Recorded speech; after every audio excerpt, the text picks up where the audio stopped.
Welcome back, dear listener, to our quiet journey through the shadows of history. Tonight, we turn another fragile page in our book of the world's strangest and most unsettling punishments.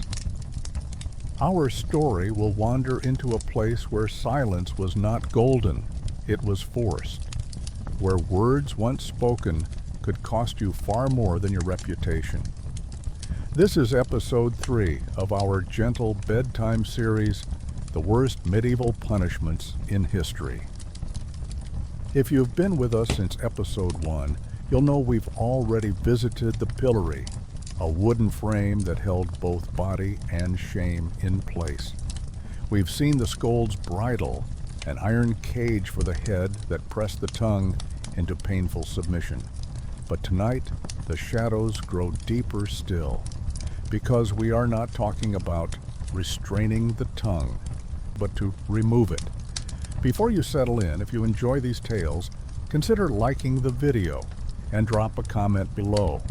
Where are you listening from, and what's the time where you are?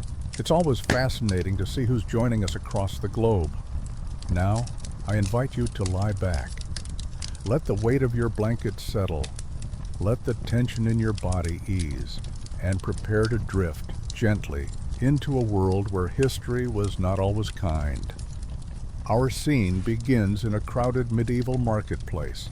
Imagine the smell of warm bread fresh from the oven, the briny scent of salted fish laid out in neat wooden trays, the sweet perfume of apples piled high in baskets. It's a place full of voices, vendors calling, buyers bargaining, children laughing, gossip flowing like water, and in such a world, words were currency. A well-placed insult could cut deeper than any blade. A rumor could burn faster than fire. And an accusation, true or false, could bring down the walls of a life built over decades. This was a time when rulers, nobles, and church leaders all held words in suspicion. Speech was powerful and dangerous. It could unite people. It could turn them against you.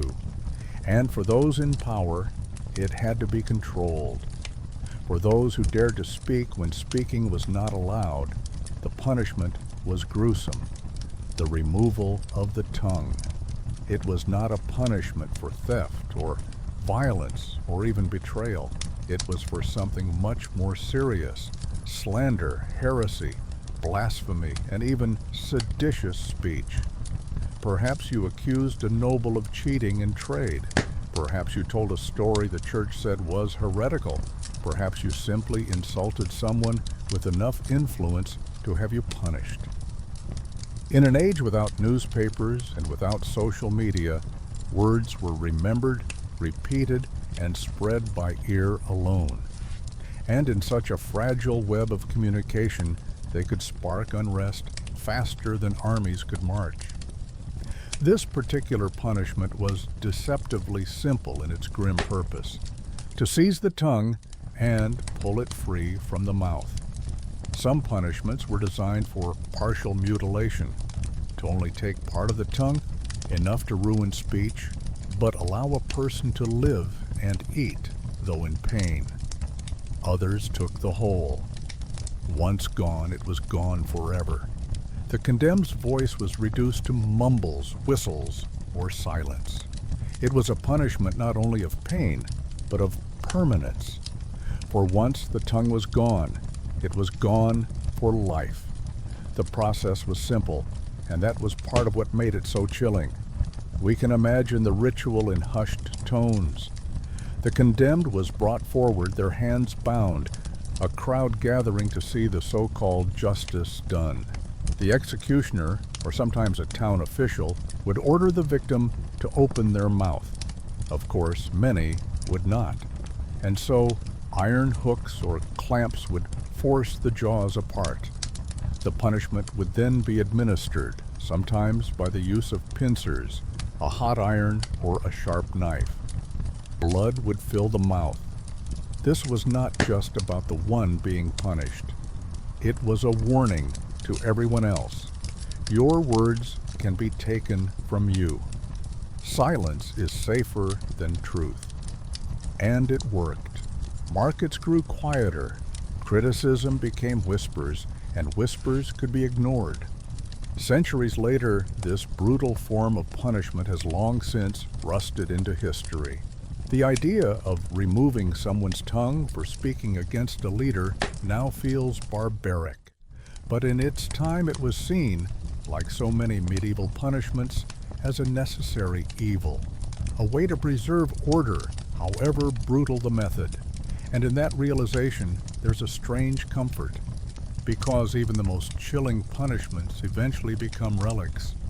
Even the cruelest rules are rewritten, and every voice, no matter how silenced in its own time, eventually finds a way to be heard again. So now, as you lie there, think of those markets in the weeks after such a punishment.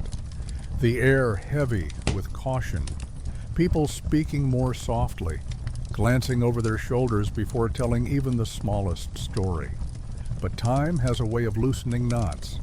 Years pass, the fear fades, and slowly voices return. Jokes are told again, rumors slip back into the air.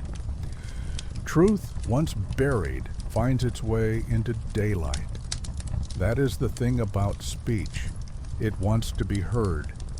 It finds cracks in walls, gaps in chains, holes in gags. And one day, it slips through. This has been episode 3 of the worst medieval punishments in history. In our next chapter, we meet one of the most feared punishments of all, the breaking wheel, where bones met iron in a dance of destruction. Until then, sleep well, and dream of a world where words are free.